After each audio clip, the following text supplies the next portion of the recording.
de mesures de soutien aux entreprises dans les provinces sous état de siège.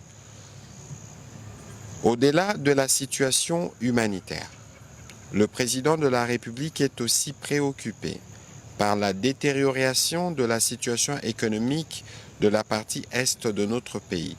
En effet, la guerre d'agression rwandaise, avec ses supplétifs du M23, détruit les tissus économiques dans les provinces du Nord Kivu, du Sud Kivu, du Maniema et même celles de l'ancienne Grande Orientale.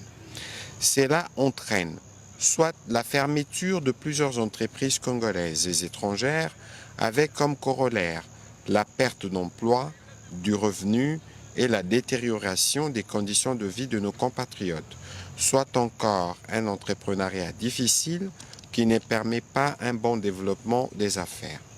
Toutefois, dans cet environnement délétère, d'autres compatriotes et même des expatriés continuent malgré tout à maintenir leurs activités dans les différents secteurs.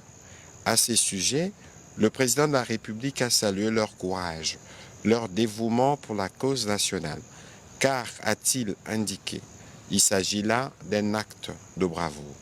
Afin d'atténuer les impacts de cette guerre sur ce qui reste de leurs activités et stimuler la production dans les secteurs agricoles, dans les secteurs industriels, dans les secteurs du commerce général, dans les secteurs énergétiques et dans celui des hydrocarbures, en vue de résorber le chômage de masse, le président de la République a demandé à la Première ministre de mettre en place une équipe de travail composée des différents ministres sectoriels à l'effet de proposer des allègements fiscaux et autres facilités accordées à ces entreprises. Ce travail urgent doit bénéficier de la participation des autorités et services concernés des provinces sous état de siège.